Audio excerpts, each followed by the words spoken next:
მშვიდობისა. დღეს კვირაა ზუსტად 9 საათი და თქვენ უყურებთ განსხვავებული ფორმატის გადაცემას 59 წამი. მე კადეიშვილი ვარ. გადაცემის პირველ ნაწილში ვისაუბრებთ ტყიბულში მაღაროელების ფართო მასშტაბიან გაფიცვაზე, რომელიც უკვე 2 კვირაზე მეტია გრძელდება. გადაცემის მეორე ნაწილში კი თანამედროვე ქართული კინოს მდგომარეობასა და განვითარების გზებს განვიხილავთ. მაღაროელები ფართომასშტაბიან გაფიცვას აგრძელებენ. მათი ძირითადი მოთხოვნები უცვლელი რჩება. ხელფასების ზრდა, შრომის პირობების გაუმჯობესება და კომპანიას საკნახში GIG-ის ხელმძღვანელობასთან კომუნიკაციის პრობლემების აღმოფხვრა. მაღაროელები მოლაპარაკებების პროცესში პოლიტიკური თანამდებობების პირების უფრო აქტიურ ჩართვას მოითხოვენ. წინააღმდეგ შემთხვევაში გაფიცულები პროცესზე პასუხისმგებლობას საწარმოს მმართველობასთან ერთად ხელისუფლებასაც აკისრებენ. გასცდა თუ არა ტყიბულში მიმდინარე სრულმასშტაბიანი გაფიცვა კერძო შრომით დავასდა, რა როლი უნდა შეასრულოს სახელმწიფომ ამ დაპირისპირებაში, რაგან მოხდავს დაძაბულობას დამქირავებლებსა და დაქირავებულებს შორის. ტყიბულის მაღაროელების კონკრეტული მოთხოვნების დაკმაყოფილება თუ ზოგადად სახელმწიფოს მიერ შრომითი პოლიტიკის არსებითი გადახედვა. საუბრობთ ტყიბულის გაფიცვის მიზეზებსა და შესაძლო გამოსავალზე.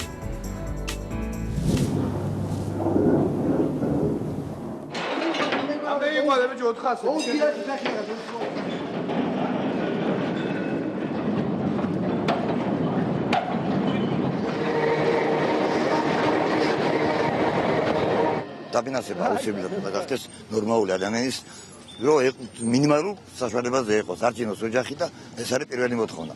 მეორე მოთხოვნა აუცილებლად უნდა გაუმჯობესდეს სამუშაო პირობები, რომელიც არის არაადამიანური. ხელით დავათრევთ ვაგონებს, ტელეშკებს, მივხვევში ვაგონებს, დავტვირთავთ ახანა მასალას და ხელით შეხვავს ელმავლის უქონების გამო.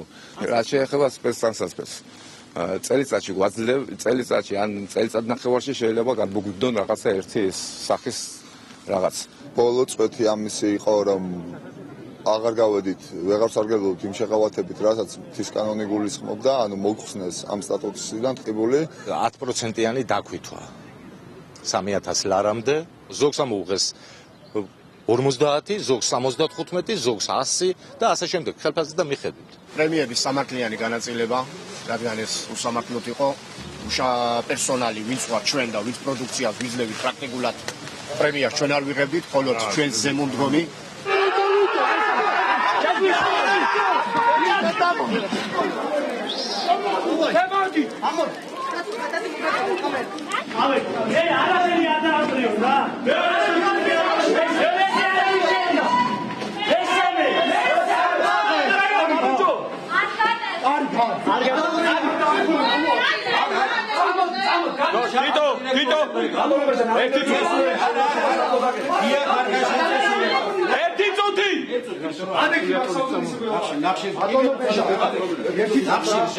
დავიკავეთ ადმინისტრაციის, შახტის ადმინისტრაციის მესამე სართულის შენობა ჩვენთან ერთად არის. პოლიცია არ ვაშავებთ არაფერს.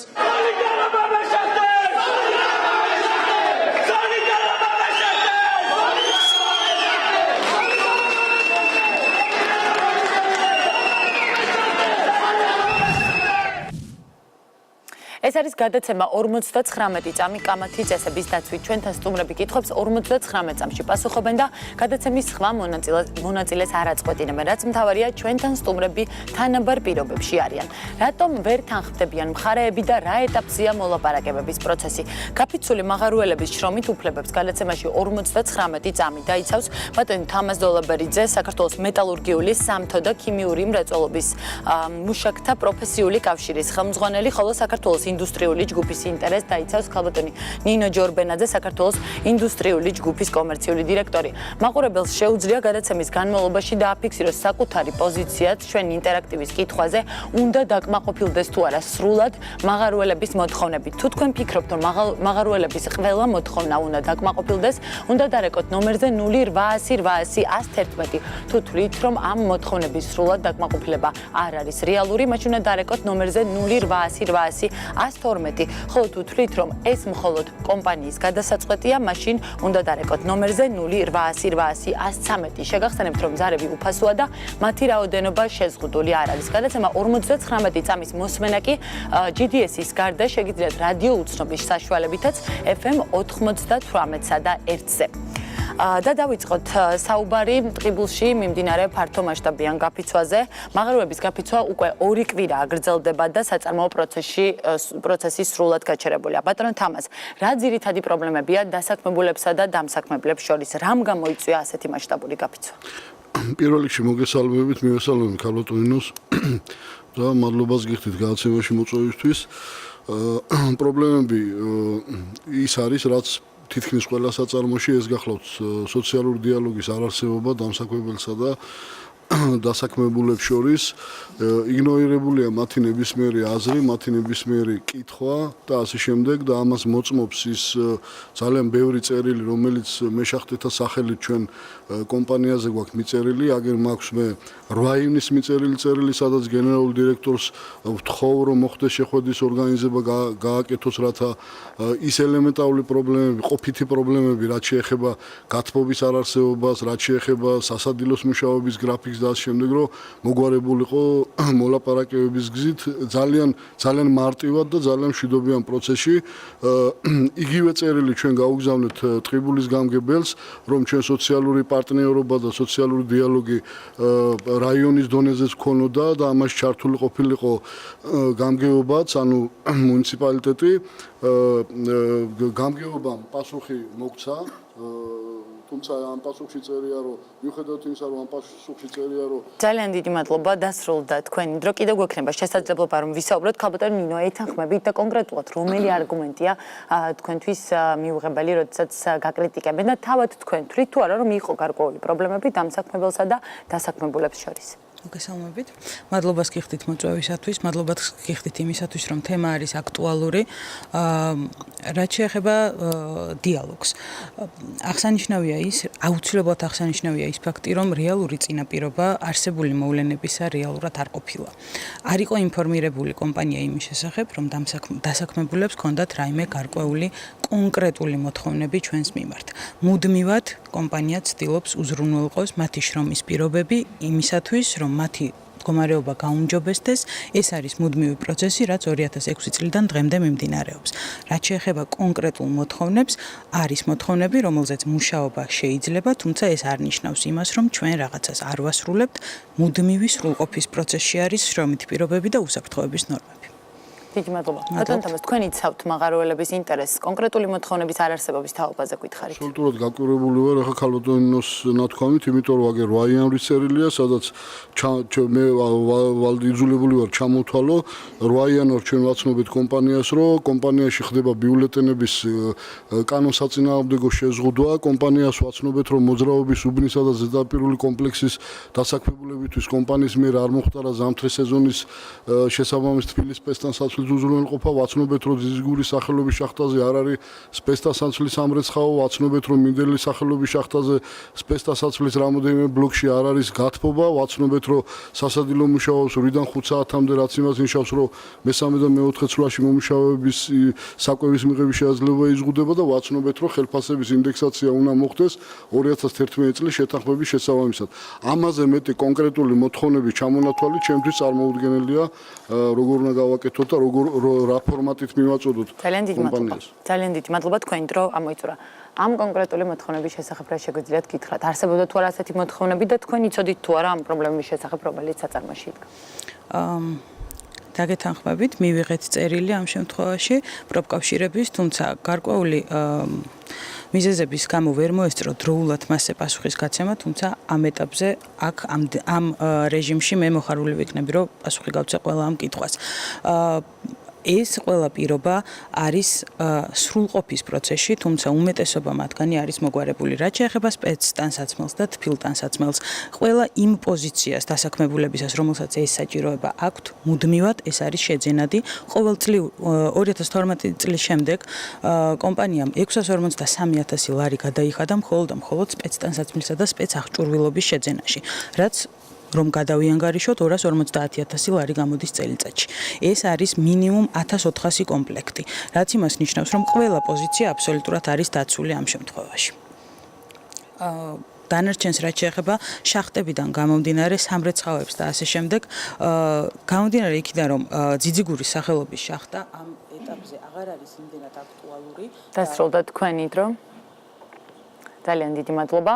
მიკროფონი ჩავა თუ არა, თქვენი დრო ამოიწერება. ბატონო თამას, ვიცით რომ 11 პუნქტიანი მემორანდუმი არსებობდა და კომპანიამ ხელფასის 5%-იანი ზრდა შესთავაზა მაღაროელებს, თუმცა მათ უარი განაცხადეს. რა სიტყვის ამის თაობაზე? რატომ არ მოიწონა საგაფიცვო კომიტეტმა მემორანდუმი? პირველ რიგში უნდა გავმარტო. 2011 წელს გაფორმებული დოკუმენტი არის შეთანხმება და არა მემორანდუმი. მე უყურებ კომპანიის მიერ გავრცელებულ განცხადებებს ბოლო 2 დღეა და გაკვირვებული ვარ ამითაც. დოკუმენტს ქვია ის, რაც აწერია თავზე. ეს არის შეთანხმება. ზოგად დებულებებში ვკითხულობთ, რომ სახელშეკრულებო ვალდებულებების პრინციპების შესაბამისად არის შედგენილი დოკუმენტი. თავი რო დავანებოთ ამას და ეს იყოს მემორანდუმი, რომელზეც როგორც ქალბატონი ნინო ამბობს, თურმე მემორანდუმი არ ყოფილა სავალდებულოდ შესასრულებლად რა გამოდის მაშინ? მე შახტეებთ ამ დებთ მემორანდუმს, იმიტომ რომ და მე ვარ ვღვევთ ამას, იმიტომ რომ დარღვევის შესაძლებლობა გაგვაჩნია, ანუ ამ ლოგიკას მივყვებით, მაგრამ ეს არის შეთანხმება და არა მემორანდუმი. შეთანხმებაში წერია, რომ ყოველ წელს 2011 წლიდან მოყოლებული უნდა მოხდარიყო ინდექსაცია. ეს დღევანდელი რიცხვით უბრალო მარტივი შეკრებით გამოდის 92, მაგრამ ზოგადად ინფლაცია ითვლება რთული ჯამით და რეალურად ის შეგვეძლო ჩვენ მოგვეთხოვა 97. მადლობთ, დამთავრდა თქვენი დრო. უპასუხეთ. ამ შემთხვევაში რაც შეეხება კონკრეტულ შეთანხმებას, მას სახელად ქვია შეთანხმება, თუმცა ატარებს მემორანდუმის ხასიათს. ეს არის ურთიერთგანზრახულობათა ოქმი, რომლითაც ორივე მხარემ გამოხატა კონკრეტული ქმედებებისათვის მზაობა და არ ყოფილა პირდაპირი ვალდებულებები იმისათვის, რომ კომპანიას რაიმე ვალდებულებები აეღო. არც ერთი ხელშეკრულება, არც ერთი მემორანდუმი და არც ერთი ზეპირი დაპირებაც კი კომპანიას არასოდეს იმისთვის არ მიუწია დასაქმებულებისათვის, რომ მას ეს უგულებელ იყო. რაც შეეხება კონკრეტულად ამ მემორანდუმს, ძალიან ბევრი წინაპირობა იყო იმისათვის, რომ შემდეგ კონკრეტული მისი პუნქტები შესულიყო ძალაში და ამოქმედებულიყო. ეს ქმედებები არ განხორციელებულა არა მხოლოდ დამსაქმებლის, არამედ პროფკავშირების მხრიდანაც. უპირველესი ამოცანა იყო კოლექტიური ხელშეკრულების გაფორმება, რომლის საფუძველზეც შემდეგ ყველა ეს პირობა ამოქმედებოდა. კოლექტიური ხელშეკრულება არ გაფორმებულა დამსაქმებელსა და ძალიან დიდი მადლობა. ამოიწურა თქვენი 59 წამი. გმადლობთ ბატონო თამას. კიდევ ერთხელ განვმარტავ. თუ შეიძლება გკითხავთ, უპასუხეთ კი ბატონო. განვმარტავ. მუხლი პირველი, საქნახშირი GIG ჯგუფი იღებს ვალდებულებას და აი ამ მუხლში წერია, რომ ხელფასების ინდექსაცია უნდა მოხდარიყო. მე აღარ ვიცი როგორ უნდა გააკეთო ფორმულირება ისე, რომ კომპანიამ ეს აღიქვას ვალდებულებებად. ეხლა რაც შეეხება ის, რომ კოლექტიური ხელშეკრულება არ არის დადებული და თითქოს ეს პროფკავშირის ბრალია, მე შემიძლია წარმოგიდგინოთ მთელი სამთვიანი ჩემი მიმოწერა ელექტრონულ პოსტაზე გენერალურ მაშინდელ დირექტორთან ზაზა სადუნიშვილთან, სადაც აღწერილია თუ როგორ შეთავაზებებს ვაკეთებდი, ვთხოვდი რომ მოხდარიყო შეხვედრების ორგანიზება, რომ დაგვეწყო კოლექტიური ხელშეკრულების პროექტზე მუშაობა და ბოლო-ბოლო დაგვედო ეს კოლექტიური ხელშეკრულება. ასე რომ პროფკავშირი ყველაფერს აკეთებდა, თუმცა ვიმეორებ, ისევე როგორც სხვა ბევრი კომპანია, GIG ჯგუფიც ვერ უწყობს ხელს და ვერ არის მისი დამოკიდებულებები ჯეროვანი სოციალური დიალოგის მიმართ. ძალიან დიდი მადლობა. ქალბატონი მოლაპარაკებების პროცესი ფაქტია, რომ გაჭიანურდა, იყო მცირე ინციდენტიც, თუმცა ხედავთ, რომ კომპანიის წარმომადგენლები მცირე დათმობებზე წასვლას აპირებენ, მაგრამ რატომ ჭიანურდება პროცესი? მოდით ნუ დავარქვამთ ამ ყველაფერს მცირე დათმობებს. მოლაპარაკებების პროცესი მიმდინარეობს იმ დღიდან, როდესაც ეს პროტესტი აშკარა გახდა კომპანიისათვის. ის დათმობები, რომელზეც კომპანია მიდის, არის ძალიან დიდი იმის მაქსიმუმი, რაც კომპანიას შესაძლებლობა აქვს რეალურად. პროცესი ჭიანურდება იმიტომ, რომ გარდა იმისა, რომ კომპანია ამ შემთხვევაში მოლაპარაკებებზე მიდის და შემხვედრი ნაბიჯები ამისათვის აუცილებელი არის. შემხვედრი ნაბიჯების გარეშე ულტიმატუმის რეჟიმში ჩვენ რეალურად გადაწყვეტილებას ვერ მივიღებთ. ამას მოწმობს უკვე ის ფაქტიც, რომ ჩვენ დღეს სამწუხაროდ რეალობის წინაშე ვდგავართ, გარდაუვალია თითქმის უკვე მაღაროების გარკვეული უბნების კონსერვაცია, რაც იმას ნიშნავს, რომ მომავალში შეიძლება ეს უბნები საერთოდ დაიხუროს. მე უბრალოდ ფაქტს აღვნიშნავ, რომ თითო უბანი გულისხმობს მინიმუმ 150-დან 200-მდე ადამიანს. ეს ძალიან სავალალო შედეგამდე მიგვიყვანს შემხვედრი ნაბიჯების გარეშე. ძალიან დიდი მადლობა. ბატონო თამას, როგორ ფიქრობთ ამ ულტიმატუმებმა შეაფერხა თუ არა ზოგადად პროცესი და თავად მაღაროელები აღმოჩნდებიან თუ არა უარეს მდგომარეობაში თუ ისე მოხდა როგორც ქალბატონი ნინო ამბობს?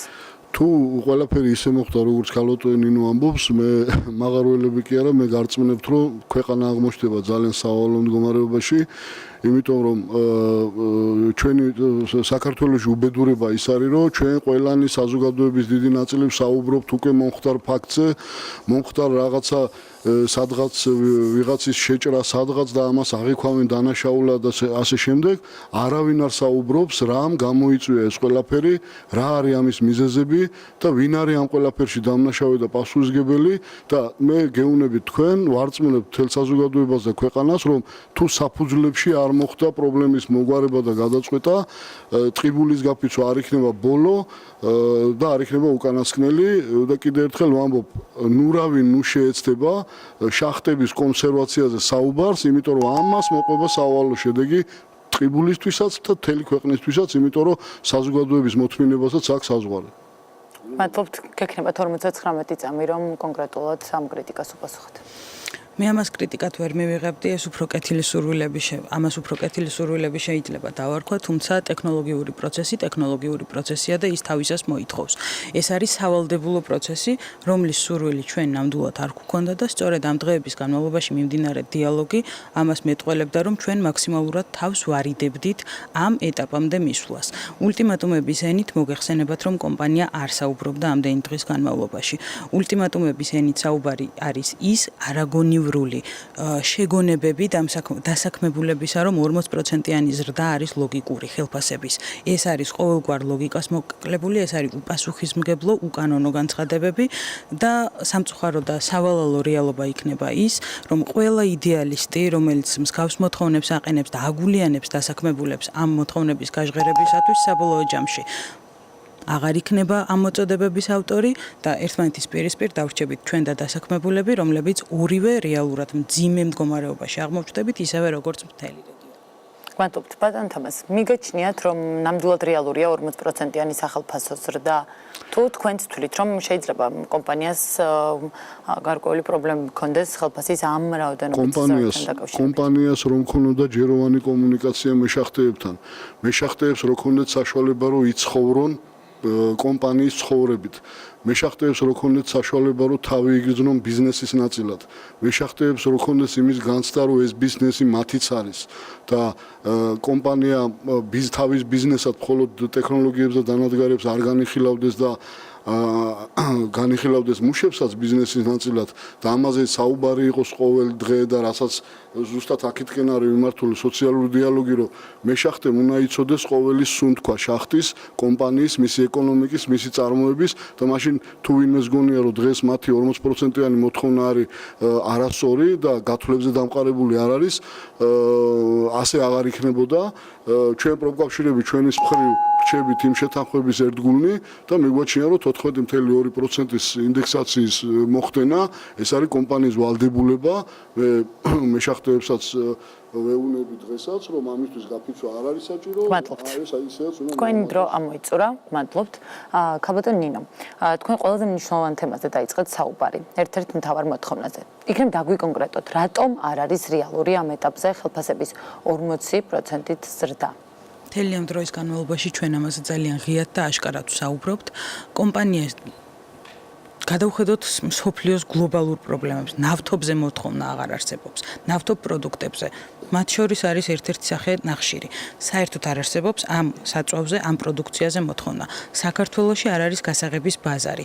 არ არის ჩვენი ნახშირი იმ ხარისხის, რომელიც შეძლებდა რაღაცა ექსპორტზე გადანას ამ პროდუქციის. შესაბამისად, დღევანდელი რეალობიდან გამომდინარე, რომ კომპანიას გარკვეული სამართლებრივი ფარგლებში და სახელშეკრულებო ფარგლებში უწევს ნახშირის რეალიზაცია, ფაქტობრივად ეს არის შეუძლებელი, რომ ხელფასების ზრდაზე ვისაუბროთ. მით უმეტეს იმ რეალობის პირისპირ, როდესაც ჩვენი მომხმარებლები შექმნილი მდგომარეობის ფონზე საერთოდ ხელშეკრულებების მოცულობების შემცირებას და პერიოდულ გადახედვას ითხოვენ ხელშეკრულებებისას. გმადლობთ. წლებია მრეწველობაში გაუსაძრის, მძიმე მრეწველობაში გაუსაძრის პირობებზე სოციალური კავშირები და არასამთავრობო ორგანიზაციები საუბრობენ და სტატისტიკაც საკმაოდ შემზარავია. სხვათა შორის შემიძლია ამოვიკითხო, რომ 2015 წელს საწარმოო შემთხვევების შედეგად 42 ადამიანი გარდაიცვალა, უშუალოდ ტყიბულში 2007 წლის შემდეგ გარდაცვლილია 12 ადამიანი. ბატონო თამას, რამდენად ხშირია უსაფრთხოების ნორმების დარღვევის ფაქტები და გაქვთ თუ არა თქვენს რამე გარკვეული ბოლო სტატისტიკა? 2007 მე მინდა ვთქვა, რომ სტატისტიკაში შეცდომა 2007 წლის შემდეგ 12-ზე გაცილებით მეტი ადამიანია ტყიბულში დაღუპული, 10 ადამიანი მარტო 2010 წელს დაიღუპა. რაც შეეხება ვითარებას შრომისმსახურების კუთხით, მინდა გითხრათ, რომ მართლაც ჭიათურა და ტყიბული განეკუთვნება თავისი არსით და ბუნებით განეკუთვნებიან მძიმე კატეგორიის სამუშაო ადგილებს და აქ აუცილებელია, რომ კომპანია და ზოგადად მთელი საზოგადოება ზრუნავდეს, მათ შორის მთავრობა ზრუნავდეს ამ შრომისმსახურების პირობების გასაუმჯობესებლად, თუმცა სანამ აი დოკუმენტურად მივალთ იქამდე, რომ პირობები გაუმჯობესდეს, ჯერ უნდა გამოსწორდეს ტყიბულში ის უწესივრობები, რაც ყოველდღიურად უბნის უფროსებისა და შუარგოლის მენეჯერების გამოისობით ძალიან ბევრ კანონდარღვევას აქვს ადგილი თვითონ სამუშაო ადგილებს. და ამის შესახებ არაერთი ინფორმაცია გაიგე. დიდი მადლობა, ამოიწურა თქვენ დრო. ქაბატონ ნინო, რატომ არ გაუმჯობესდა შრომის პირობები დღემდე თქვენს საწარმოებში და ამ მონაცემებზე რას მეწყვით, რომელიც ბატონმა თამაზმა დღეს ჩვენთან ეთერში თქვა? ჩემი პასუხი არის პირველ რიგში არ დათანხმება იმაზე, რომ შრომითი პირობები არ უმჯობესდება. ის მიზეზები, რაზეც ჩვენ დღეს ვსაუბრობთ, ეს არის გათბობა, სასადილო და ასე შემდეგ. არსებობს კონკრეტული შეთავაზებები, რასაც კომპანია როგორც ბენეფიტს ისე აძლევს თავის დასაქმებულებს. მოგეხსენებათ, ახლა კვების უზრუნველყოფა არც ერთ კომპანიის ვალდებულებაში არ შედის, თუმცა ჩვენ ამაზე პასუხისმგებლობა ავიღეთ და ასე არის რიგი საკითხები. შესაბამისად, იმის მიუხედავად არსებობს თუ არა რაღაცა სახელშეკრულებო, მავალდებულებელი ნორმები, ჩვენ მუდმივად უზრუნველყოფთ მათი შრომითი პირობების გაუმჯობესებას. აღნიშნავთ, ეს არ არის იდეალური პირობები. ნუ დაგვავიწყდება, რომ ჩვენ გვაქვს საქმე მაღაროსთან, შახტასთან, სადაც ადამიანი როცა ჩადის, არასოდეს არ არის გარანტირებული, რომ იქიდან ცოცხალი ამოვა. ჩვენ ამისთვის ყოველთვის ვაკეთებთ ყველაფერს, ამას მოწმობს ის სოციალური პაკეტი, რომელზეც წელიწადში კომპანიის მხრიდან დაახლოებით 320,000 ლარი იხარჯება და ამითი უზრუნველყოფ მაქსიმალურად დასრულდა თქვენი დრო, გასაგებია თქვენი პასუხი. ბატონ თამაზ, როგორი უნდა იყოს სახელმწიფოს როლი აი კონკრეტულად ამ კონფლიქტის დარეგულირებაში? რა დოზით უნდა ზრუნავდეს სახელმწიფო სოციალურ უფლებებზე და რა დოზით უნდა იყოს პირველ რიგში მინდა შევეხო რამდენიმე კონკრეტულ ფაქტს. მე ალბათ ნაკლებად საინტერესოა ასეთი მსჯელობისას თუ რამდენს ხარჯავს კომპანია შრომისმსახურებაზე, მაშინ როდესაც ჩვენ ხედავთ, რომ ძიზიგური შახტაზე რამდენიმე კილომეტრიან მონაკვეთს ადამიანები შახტაში გადიან ფეხით, მაშინ როდესაც შახტაზე მუშაობის ნორმების მიხედვით, როცა მანძილი არის 2 კილომეტრზე მეტი, აუცილებლად მათი გადაადგილება უნდა ხდებოდეს სამგზავრო ტრანსპორტით. ჩვენ ხედავთ, რომ ვაგონებს არის შემთხვევები, როცა ვაგონებს ზურგით მიათრევენ ადამიანები ელმავლების არასაკმარისობის გამო. ჩვენ ხედავთ სიტუაციებს, როდესაც იქ კარების ჩაკეტვაზე იყო საუბარი და ჩემთვის გაუგებარი მიზეზების გამო ხდება ეს ყველაფერი, ხოლო რაც შეეხება სახელმწიფოს როლს, ერთადერთ რამეშია გამოსავალი, რომ უნდა არსებობდეს შრომის ინსპექცია, მაკონტროლებელი ორგანო, რომელიც გააკონტროლებს და დააჯარიმებს კომპანიებს ყოველგვარი ღიმილებისა და რაღაცა უხერხულობების გარეშე, იმიტომ რომ ამის გარეშე არ გამოდის. თუ შეიძლება რომ კომენტარი გააკეთოთ იმ ჩამონათვალზე, რომელიც ბატონმა თამაზმა ახლა მაყურებელს უთხრა და შრომის ინსპექციის არსებობა მოაგვარებს თუ არა იმ პრობლემებს დასაქმებულებსა და დამსაქმებლებს შორის და ბიზნესი როგორ უყურებს ზოგადად ამ საკითხს? ის კონკრეტული ჩამონათვალი, რაც ახლა ბატონი თამაზისგან მოვისმინეთ, არის რიგ შემთხვევებში ცოტა წინ წამოწეული და გაპოპულარულებული თემები. არსებობს გარკვეული ნორმები, რომლითაც რეგულირდება თუნდაც ელმავლების ხელით მიწოლის საკითხი. მე არ დავიწყებ ახლა ამ ნორმებზე საუბარს, თუმცა ერთადერთი რაც აღნიშნვის ღირსია არის ის, რომ ეს ყველაფერი ყოველთვის დასაქმებულების მხრიდან ხდება ნებაყოფლობით და დამატებითი ანაზღაურების საფუძველზე. შესაბამისად, ის ადამიანი, რომელსაც სურს დამატებითი ანაზღაურება მიიღოს ამაში, ნებას გამოთქვამს, რომ მსგავსი სამუშაო შეასრულოს.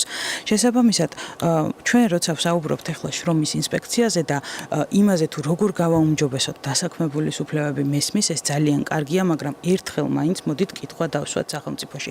დამსაქმებლის ინტერესებს ვინმე იცავს? დამსაქმებლის ინტერესები ვინმე უნდა დაიცვას და მხოლოდ თავის მართლების პოზიციაში უნდა იყოს დამსაქმებელი, მით უმეტეს ამ კონკრეტულ სიტუაციაში მაშინ, როდესაც მთელი რეგიონი ეს დასაქმებულები ამ კომპანიის ზურგზე დგას. ძალიან დიდი მადლობა. ბოლო 59-59 წამი გვექნება ახლა დასკვნითი კითხვისთვის და თან მაინც დავსვამ ასეთ შეკითხვას ბატონ თამაზ, როგორ ფიქრობთ, გასცდა თუ არა და თუ გასცდა, რატომ გასცდა ჩვეულებრივი შრომით დავას და რატომ იქცა მასშტაბურ პროტესტად? რა შეიძლება მოხდეს, რომ ეს სიტუაცია განიმუხტოს? რაზეა წამსვლელი მაღაროელთა ის ჯგუფი, რაზეა თანახმა? მაღაროელთა ჯგუფის პროტესტი არის აბსოლუტურად გულწრფელი და კეთილსინდისიერი.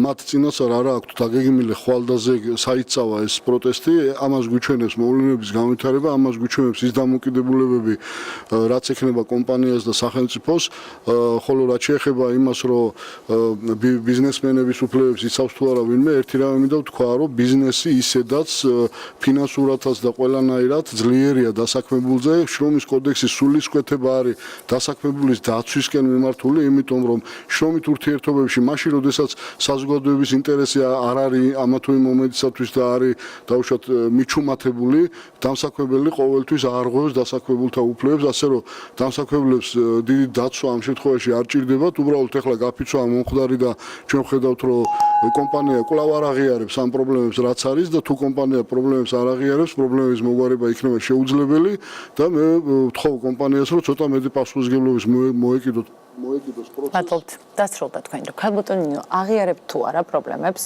რომელიც ახლა თქვენს კომპანიაშია და თქვენი ბოლო შეთავაზება მაღაროელებს გაფიცულებს. იცვლება ხოლმე დღიდან დღემდე და თუ შეიძლება რომ გითხრათ აი ამ ეტაპზე რა შეგიძლიათ შესთავაზოთ? ამ ეტაპზე მე კიდევ ერთხელ უნდა ვისაუბრო იმაზე, რა რეჟიმში ვართ დღესდღეობით. რეალურად სამწუხაროდ ფინანსური, ტექნოლოგიური პროცესებიდან გამომდინარე ჩვენ ორშაბათიდან ვალდებულება გაგვიჩნდება უკვე კონსერვაციაზე ზრუნვა დავიწყოთ გარკვეული უბნების. ჩვენ დღეს არაერთხელ ამ დღეების განმავლობაში და დღესაც ხას უსვამთ იმას, რომ ამ საწარმოს შენარჩუნება ჩვენთვის არის ყველაზე დიდი საზრუნავი დღესდღეობით. ეს არის პრიორიტეტი. ეს არ არის მხოლოდ საწარმო, ეს არის 1500 დასაქმებული, ეს არის მთელი რეგიონი. თავად გაფიცულებიც, თავად ჩვენი დასაქმებულები ამ დღეების განმავლობაში ყველა მედია საშუალებაში ავრცელებენ იმაზე თავიანთ მოსაზრებას, რომ რეგიონი დგას მათზე და რეგიონი მოკვდება. შესაბამისად, ჩვენი შეთავაზება არის კვლავ შემხვედრ ნაბიჯებზე წამოსვლა, წინააღმდეგ შემთხვევაში კომპანია ვერ გადარჩება, კომპანია თუ ვერ გადარჩება დასაქმებულები და ძალიან მძიმე მდგომარეობა შეიქმნება რეგიონში, რომლის ბიუჯეტსაც მხოლოდ ეს კომპანია ავსებს რეალურად. ძალიან დიდი მადლობა გადაცემის ამ ნაწილისთვის განკუთვნილი დრო ამოიწურა. იცით ალბათ რომ მაყურებელი რეკავდა და ჩვენს ინტერაქტიულ შეკითხვას პასუხობდა, შემოვიდა 1100-ზე მეტი ზარი და კითხვაზე უნდა დაკმაყოფილდეს თუ არა სრულად მაღაროელების მოთხოვნები. ჩვენი მაყურებლის 96% ამბობს რომ დიახ, უნდა დაკმაყოფილდეს, ხოლო დანარჩენ ორ შეკითხვაზე რომ ეს კომპანიის გადასაწყვეტია ან სრულად ამ მოთხოვნების დაკმაყოფილება არ არის რეალური, ჩვენი მაყურებლის 2% რეკავდა. ახლა უნდა შევისვენოთ რამდენიმე წუთით. სტუმრებს კიდევ ერთხელ დიდი მადლობა მობრძანებისთვის და საუბრისთვის. შევხვდებით რამდენიმე წუთში და ვისაუბრებთ ისეთ თემაზე, როგორც არის ქართული კინო, მისი გამოწვევები და პერსპექტივები.